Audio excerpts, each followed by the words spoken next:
Hello everyone, welcome to our channel Shiksha Diksha Hindi class. मैं आपकी Hindi teacher Sonam. आज मैं आपके साथ हिंदी उपन्यास का विकास किस तरह से हुआ, हिंदी का प्रथम उपन्यास कौन सा है, ये सारी जो है इम्पोर्टेंट क्लास लेकर आई हूँ जो आपके सिलेबस में लगा हुआ है, आपके लिए बहुत इम्पोर्टेंट है। पहले हम जो है थोड़ा डिटेल में हिंदी उपन्यास का विकास को पढ़ेंगे, ये क्लास को करेंगे। इसके बाद इसी पर आधारित MCQ करेंगे तो आपको जो है अच्छी तरह से आसानी से समझ में आ जाएगा और आपको याद भी हो जाएगा। एक बार आप थोड़ा डिटेल में पढ़ेंगे और फिर उस पर आधारित जब MCQ करेंगे तो आपको आसानी से जो है वो थोड़ा दिमाग में आएगा, है ना। और फिर एक दो बार आप उसको घर में नोट्स बनाएंगे, इससे नोट्स बनाएंगे तो आपको और अच्छी तरह से पूरी तरह से ये याद हो जाएगा। ठीक है, तो चलिए पढ़ते हैं थोड़ा हिंदी उपन्यास का विकास का। मैं थोड़ा डिटेल में नहीं पढ़ाऊँगी उसे, बस जो आपके लिए इम्पोर्टेंट है मैं उसी को पढ़ाऊँगी। आप उसे एक कॉपी में अच्छी तरह से नोट कर सकते हैं, है ना। चलिए पढ़ते हैं।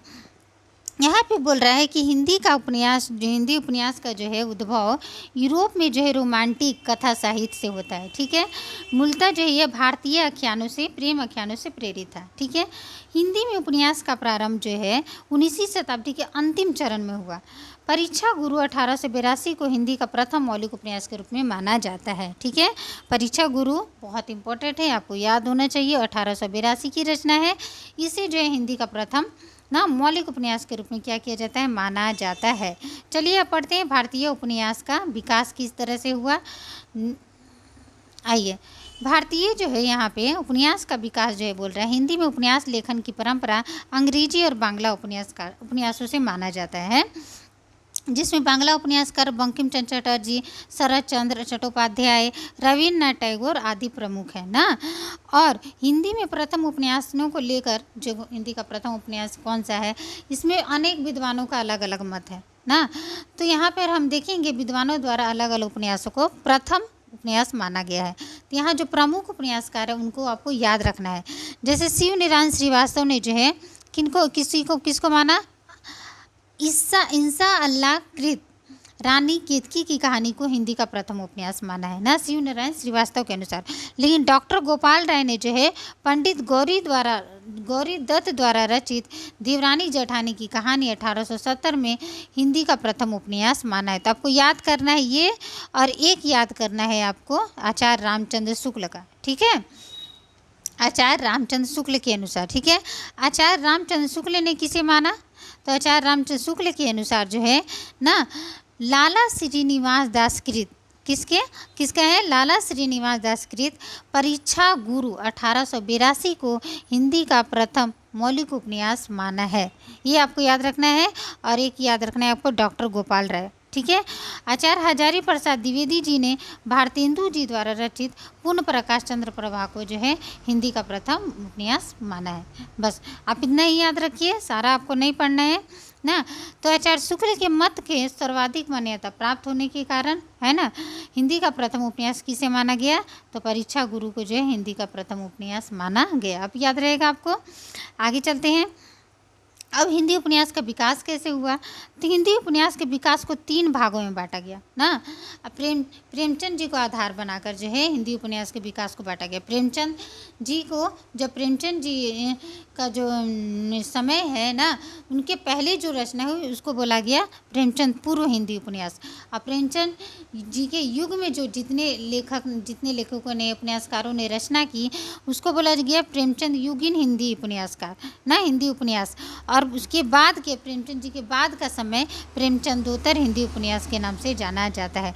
तो प्रेमचंद पूर्व हिंदी उपन्यास में किस तरह के जो है उपन्यास की रचना हुई, तो पहला है तिलस्मी अय्यारी उपन्यास, दूसरा जासूसी उपन्यास, ऐतिहासिक उपन्यास और सामाजिक उपन्यास। सिर्फ आप नाम याद रखिए ना, इनको डिटेल में आपको नहीं जानना है। तिलस्मी अय्यारी उपन्यास में आपको जो है सिर्फ इतना नाम याद रखना है कि देवकी नंदन खत्री जो है तिलस्मी अय्यारी उपन्यास की शुरुआत करते हैं। तिलस्मी मतलब होता है जादू ना। आपने चंद्रकांता देखा होगा, सीरियल पहले आता, चंद्रकांता में कैसे जादू वाला था, तिलिस्म था, तो वही इन्होंने जो चंद्रकांता उपन्यास की रचना की, चंद्रकांता सती, ये सब। हाँ, अब हम लोग जानेंगे जासूसी उपन्यास। जासूसी उपन्यास बाबू गोपाल राम गहमरी ना, जासूसी उपन्यास की धारा प्रारंभ हुई। इन्होंने जो है जासूसी उपन्यास की रचना की। जासूस टाइप का, जैसे अद्भुत लाश ना, अद्भुत लाश हो गया, सरकती लाश हो गया, जासूसी, जासूस की भूल, ये सब जो है जासूसी उपन्यास है। आपको सिर्फ नाम याद रखना है क्या, कि जासूसी उपन्यास कौन है, गोपाल राम गहमेरी ना। एक दो नाम याद करेंगे तो अद्भुत लाश याद कर लीजिए, बस ज़्यादा आपको इसमें डिटेल नहीं जाना है। ऐतिहासिक उपन्यासकार में किशोरी लाल गोस्वामी जी को याद कर लीजिए नाम के। ऐतिहासिक उपन्यासकार किशोरी लाल गोस्वामी जी हैं, गंगा प्रसाद गुप्त हैं। इनके उपन्यास कौन कौन से हैं, तो एक दो इनके उपन्यास आप नाम याद कर लेंगे तो ठीक रहेगा। चलिए पढ़ते हैं इनके। देखिए अब यहाँ देखिए इनके उपन्यास कौन से हैं, तो यहाँ है इनके उपन्यास। ऐतिहासिक उपन्यास में ना किशोरी लाल गोस्वामी जी द्वारा लिखा हुआ है सुल्ताना रजिया बेगम व रंग महल में हलाल। बस एक ही नाम याद करिए, आपके लिए काफ़ी होगा। सामाजिक उपन्यास में जो है लज्जाराम शर्मा है, किशोरी लाल गोस्वामी, अयोध्या सिंह उपाध्याय जी हैं। तो किशोरी लाल गोस्वामी का सामाजिक उपन्यास लीलावती, आदर्श सती, और अयोध्या सिंह उपाध्याय का अधखिला फूल याद कर लीजिए, ये थोड़ा इम्पोर्टेंट है ना, ये इम्पोर्टेंट है अधखिला फूल ना, ठीक है। ये अधखिला फूल और हिंदी का ठाठ, ये भी इम्पोर्टेंट है, ठेठ हिंदी का ठाठ, ठीक है। ये जो है ठाकुर जगमोहन सिंह का श्यामा स्वप्न, ये है सामाजिक उपन्यास है, ठीक है। कैसा है, सामाजिक उपन्यास है। अब हम लोग चलते जो हैं देवरानी जेठानी की कहानी ना। अभी हम लोगों ने पढ़ा देवरानी जेठानी की कहानी जो है उपन्यास 1870 में लिखी गई है ना। इसे हिंदी का किसके अनुसार, डॉक्टर गोपाल राय के अनुसार ये हिंदी का प्रथम उपन्यास माना जाता है। बस इतना ही आपको याद करना है।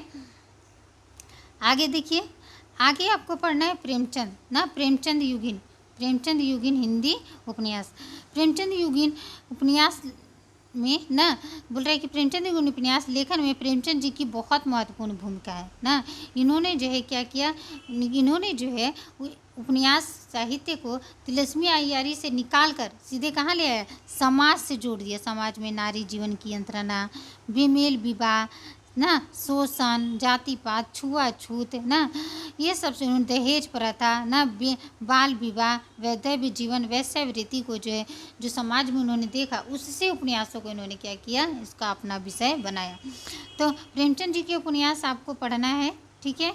आपका सिलेबस में लगा हुआ है गबन उपन्यास, जो बहुत इंपॉर्टेंट है ना। तो प्रेमचंद का उपन्यास का नाम कम से कम आप याद कर लीजिए कौन कौन सा है। पहला उपन्यास है देखिए सेवा सदन, पहला तो आपको याद होना चाहिए, सेवा सदन है 1918 की है ना।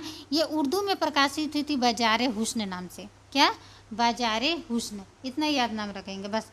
सेवा सदन 1918, उर्दू इसका नाम है बाजार हुस्न। अब आ जाइए दूसरा में प्रेम आश्रम 1922, इसका उर्दू नाम है गोशिए आफियत ना।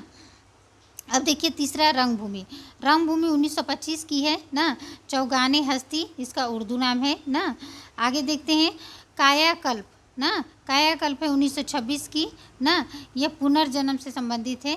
निर्मला आप जानते ही होंगे ना, निर्मला उपन्यास इनकी। निर्मला उपन्यास में दहेज प्रथा ना, बेमेल विवाह जैसे समस्या को उठाया है। निर्मला इसकी प्रमुख पात्र है ना। अब देखिए गबन बहुत इंपॉर्टेंट है, आपके सिलेबस में लगा है, ये उपन्यास आपको पढ़ना भी है।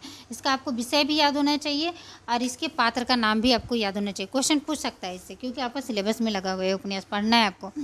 तो गबन उपन्यास का ईस्वी सन भी याद होना चाहिए, कब प्रकाशित हुई, 1931। गबन उपन्यास 1931 याद रखेंगे। इसमें जो है इस उपन्यास में नारी की आभूषण प्रियता, पुरुष का जो है आत्म प्रदर्शन और मध्यम वर्गीय समाज की दुर्बलताओं को जो है पति पत्नी के जीवन में चरितार्थ करते हुए उन्हें जो है यथार्थ कथा का इसमें सृजन किया है। उन्होंने इस उपन्यास में जो है पति पत्नी के जीवन यथार्थ का जो उन्होंने क्या किया, विषय बनाया है ना। तो ये कौन सा उपन्यास है, ये आपका गबन उपन्यास हो गया। कौन सा, गबन ना, आपका इम्पोर्टेंट है उपन्यास है, आपका सिलेबस में लगा हुआ है। तो इसका ईस्वी सन क्या है, 1931 याद रहेगा आप लोगों को। आगे चलते हैं कर्मभूमि उपन्यास, ठीक है। कर्मभूमि उपन्यास में जो है क्या है, 1932 की है। इसमें जो अछूतों का प्रवेश निषेध ना और महंतों का आडंबर, ये सब इसका विषय बनाया गया। गोदान उपन्यास देख लीजिए, ये भी इम्पोर्टेंट है, 1936 की है। ये प्रथम उपन्यास है। हाँ, इस उपन्यास में मुंशी जी ने ना किसान जीवन की यथार्थ को प्रस्तुत किया है, ठीक है। आगे चलते हैं मंगलसूत्र। ये उपन्यास मंगलसूत्र उपन्यास है, ये अधूरा उपन्यास है। पूछ सकते हैं आपको कि प्रेमचंद जी का कौन सा उपन्यास अधूरा है, तो याद रखेंगे मंगलसूत्र। याद रहेगा आप लोगों को ना। आप प्रेमचंद युगीन समकालीन उपन्यासकार, अब ये से हम लोग पढ़ेंगे कि प्रेमचंद युग में कौन कौन सा जो है उपन्यासकार थे ना। तो प्रेमचंद युग में प्रेमचंद के समय का प्रमुख उपन्यास का आपका नाम याद होना ही चाहिए। तो देखिए, प्रेमचंद युगीन समकालीन उपन्यासकार में जयशंकर प्रसाद हैं, विशंबर नाथ कौशिक हैं ना, आचार्य चतुरसेन शास्त्री है, प्रताप नारायण श्रीवास्तव है, पांडे बेचन शर्मा उग्र है, वृंदालाल वर्मा है, सूर्यकांत त्रिपाठी निराला प्रमुख है। ठीक है, जयशंकर प्रसाद के 2 उपन्यास है जिसमें कंकाल और तितली ना, ये याद रखेंगे, बस नाम याद रखना है ना आप लोगों को। विशंबर नाथ शर्मा कौशिक के उपन्यास भिखारिणी और माँ, ये भिखारिणी याद कर लीजिए और माँ हो गया। और देखिए, आचार्य चतुरसेन शास्त्री का ये याद कर लीजिए, वैशाली की नगर वधू या इम्पोर्टेंट है, और वयम रक्षामा इम्पोर्टेंट है। ठीक है, आगे चलते हैं ना। प्रताप नारायण श्रीवास्तव जी का तो विदा विजय 2 याद कर लीजिए, हो गया। पांडे बेचन शर्मा उग्र का देखिए, पांडे बेचन शर्मा उग्र का उपन्यास कौन सा है, तो यहाँ पे फागुन के दिन है ना, और एक चंद हसीनों के खतूत भी है, चंद हसीनों के खतूत, यहाँ लिख देते चंद हसीनों के खतूत, खतूत। ठीक है, याद रहेगा। वृंदालाल वर्मा जी का विराटा की पद्मिनी याद कर लीजिए, इंपॉर्टेंट है, विराटा की पद्मिनी, झांसी की रानी भी है। सूर्यकांत त्रिपाठी निराला जी द्वारा रचित उपन्यास कौन सा है, तो अप्सरा अलका ना, अप्सरा अलका याद कर लीजिए। अब गोदान अभी मैंने आपको बताया प्रेमचंद जी द्वारा रचित है, जो 1936 में। इसका प्रमुख पात्र का नाम याद कर लीजिए, इसके प्रमुख पात्र हैं होरी, होरी है और धनिया, बस 2 नाम याद कम से कम कीजिए ना, होरी और धनिया इसके प्रमुख पात्र है। 1936 की ये रचना है। ठीक है, बहुत इम्पोर्टेंट है ये। अब देखते हैं यहाँ पे ना, ये जो अभी आप लोगों ने पढ़ा, ये कब के थे, ये थे प्रेमचंद युगीन ना, प्रेमचंद युगीन उपन्यासकार। अब आगे हम लोग पढ़ेंगे प्रेमचंद युगीन उपन्यासकार ना। अभी हम पढ़ेंगे प्रेमचंद दोत्तर उपन्यासकार। ठीक है, जो प्रेमचंद प्रेमचंद के पहले की जितनी रचना है उसको बोला गया प्रेमचंद पूर्व। प्रेमचंद के समय के में जितने उपन्यास लिखेंगे प्रेमचंद युगीन, और प्रेमचंद जी के बाद में जो लिखेगा वो आ गया प्रेमचंद दोत्तर हिंदी उपन्यास। याद रहेगा आप लोगों को। ये प्रेमचंद दोत्तर हिंदी उपन्यास में जो है, इसका विषय जो है, विषय की दृष्टि से 5 भागों में इसे बांटा गया है। मनोविश्लेषणवादी उपन्यासकार, दूसरा है प्रगतिवादी मार्क्सवादी ना, ऐतिहासिक, आंचलिक और प्रयोगवादी। ठीक है, तो इसमें भी आप प्रमुख जो जितने उपन्यासकार हैं उनका नाम कम से कम याद होना चाहिए आप लोगों को। मनोविश्लेषणवादी उपन्यास में ना जो है मनोवृत्तियों को, जो है मानसिक मनोवृत्तियों को विषय बनाया गया है ना, दमित वासना, कुंठाओं इत्यादि को जो है विषय बनाकर इसमें उपन्यासों की रचना की गई, जिसमें जैनेन्द्र जी बहुत महत्वपूर्ण है। जैनेन्द्र कुमार ने परख, सुनीता त्यागपत्र, ये 3 नाम याद कर लीजिए ना। जैनेन्द्र जी द्वारा रचित कौन कौन सा उपन्यास, परख, सुनीता, त्यागपत्र ना, ये इनके मनोविश्लेषणवादी उपन्यास के ना जो है प्रमुख उपन्यास है। ठीक है, नाम याद रहेगा, जैनेन्द्र जी द्वारा रचित परख, सुनीता, त्यागपत्र, ये इनके प्रमुख उपन्यास हैं। ठीक है, आगे चलते हैं, ये देखिए आगे चलते हैं, ये ना जैनेन्द्र जी द्वारा रचित हो गया। आगे चलते हैं, इलाचंद्र जोशी जी हैं। इलाचंद्र जोशी ने जो है लज्जा, सन्यासी, पर्दे की रानी ना, पर ये 3 उपन्यास बस नाम याद रखिए कि इलाचंद्र जोशी प्रेमचंद दोत्तर ना हिंदी उपन्यासकार हैं, और इनके प्रमुख उपन्यास लज्जा, सन्यासी, पर्दे की रानी। ठीक है, याद रहेगा नाम आपको, नाम सिर्फ मैं आपको बता रही हूँ। सच्चिदानंद हीरानवासे अज्ञे जी को आपको पढ़ना है, आपके सिलेबस में लिखा हुआ है। अज्ञे जी का जो है काव्यगत विशेषताएं, ये नई कविता अज्ञे के बारे में पढ़ना है। 3 के उपन्यास जो याद होना ही चाहिए, क्वेश्चन पूछेगा आपसे ना, नाम याद कर लीजिए बस ना। तो अज्ञे जी का प्रमुख उपन्यास में शेखर एक जीवनी बहुत इंपॉर्टेंट है, एकदम नाम याद होना चाहिए आपको। ठीक है, ये देखिए शेखर एक जीवनी नाम याद कर लीजिए, शेखर एक जीवनी, नदी का द्वीप और अपने अपने अजनबी। 3 ही उपन्यास है और तीनों का नाम आप याद कर लीजिए, शेखर एक जीवनी, नदी के द्वीप, अपने अपने अजनबी। याद हो जाएगा नाम। आगे चलते हैं, अब देखते हैं प्रगतिवादी मार्क्सवादी उपन्यास ना। प्रगतिवादी मार्क्सवादी उपन्यास में नाम याद कीजिए, यशपाल जी हैं, भैरव प्रसाद गुप्त हैं, अमृतलाल नागर है। तो उपन्यास जी यशपाल जी का एक बहुत ही महत्वपूर्ण बोल सकते हैं, इम्पोर्टेंट है, सर्वोत्कृष्ट उपन्यास माना जाता है झूठा सच। नाम याद कर लीजिए कम से कम। नहीं, यशपाल जी का कौन सा उपन्यास? झूठा सच। याद रहेगा आपको। अच्छा, आगे चलते हैं, झूठा सच। भैरव प्रसाद गुप्त का मसाल है, भैरव प्रसाद गुप्त का मसाल याद कर लीजिए। अमृतलाल नागर ना, अमृतलाल नागर का अमृत और विष याद कर लीजिए ना। शतरंज के मोहरे 2 याद कर लीजिए, ज़्यादा नहीं याद कर सकते हैं तो। अमृत और विष, शतरंज कर, ऐसे तो इनको सारे उपन्यास बहुत इंपॉर्टेंट है, मानस का हंस भी इम्पोर्टेंट है ना।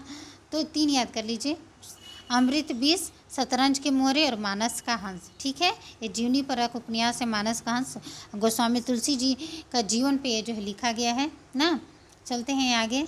आगे देखिए, ऐतिहासिक उपन्यास में अब जाते हैं, तो इसमें जो है वृंदालाल वर्मा ना, वृंदालाल वर्मा का विराटा की पद्मिनी बहुत उपन्यास बहुत ही महत्वपूर्ण है। मृगनयनी बहुत महत्वपूर्ण है, झांसी की रानी भी है।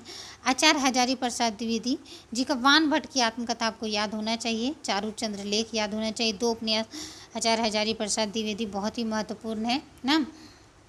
3 के उपन्यास, वान भट्ट की आत्मकथा और चारूचंद्र लेख याद होगा आपको। राहुल सांकृत्यायन का सिंह सेनापति ना, सिंह सेनापति। रांगे राघव जी का मुर्दों का टीला ना, एकक याद कीजिए, सब नहीं याद कर सकते हैं तो ना।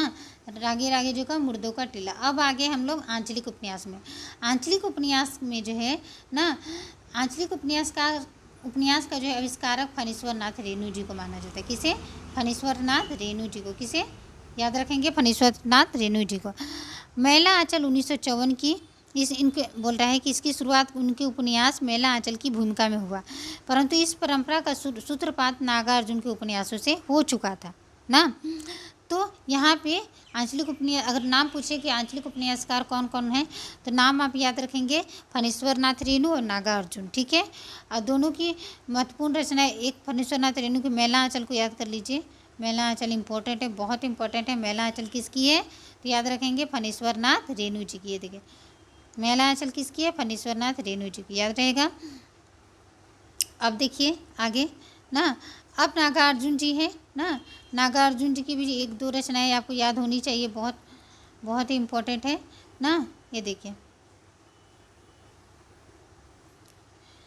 रतिनाथ की चाची ना, रतिनाथ की चाची और बलचनमा ना, ये जो है नागार्जुन जी के हैं। वरुण के बेटे भी नागार्जुन जी के हैं। तो रतिनाथ की चाची, बलचनमा और वरुण के बेटे ना, ये नागार्जुन जी के उपन्यास हैं। नाम याद होना चाहिए आपको ना। अब यहाँ पे दे दिया है आपको अन्य आंचलिक उपन्यासकार और उनके नाम। ठीक है, जैसे में राही मासूम रजा बहुत फेमस प्रसिद्ध हैं, तो राही मासूम रजा का आधा गाँव याद कर लीजिए। शिव प्रसाद सिंह का अलग अलग वैतरणी। राम दशरथ मिश्र का पानी के प्राचीर याद होना चाहिए आपको। और देवेंद्र सत्यार्थी का आपका है रथ के पहिए ना। तो इसमें से राही मासूम रजा और रामदरस मिश्र याद कर लीजिए आप दोनों ना, और एक शिव प्रसाद सिंह, ये तीनों याद आपको होना चाहिए। ठीक है, तीनों याद कर लेंगे। आगे देखिए, प्रयोगवादी उपन्यास में ना, प्रयोगवादी उपन्यास में मोहन राकेश जी हैं। मोहन राकेश के उपन्यास हैं अंधेरे बंद कमरे, जो बहुत इम्पोर्टेंट है। राजेंद्र यादव, मनु भंडारी ना के संयुक्त में दोनों साथ में लिखा 1 इंच मुस्कान। क्या? 1 इंच मुस्कान आपको याद होना चाहिए। मनु भंडारी जी द्वारा रचित आपका बंटी, बहुत इंपॉर्टेंट है। आपका बंटी नाम याद कर लीजिए, मनु भंडारी, आपका बंटी, आपका बंटी। ठीक है, इससे क्वेश्चन आ सकता है। फिर एक जो है यहाँ पे तमस, भीष्म साहनी जी द्वारा रचित है, भीष्म साहनी जी द्वारा। और ये आपके सिलेबस में लगाओ, ये उपन्यास आपको पढ़ना है ना। भीष्म साहनी जी द्वारा रचित तमस उपन्यास आपका सिलेबस में है, तो आपको याद होना चाहिए ना। ये इंपॉर्टेंट है, नाम याद कर लीजिए। तमस के रचनाकार का नाम क्या है? भीष्म साहनी, याद रहेगा आपको। चलिए अब यहाँ पे कुछ प्रयोगवादी परंपरा के उपन्यासकार के नाम दिए हैं, नाम याद कर लीजिए आप लोग ना।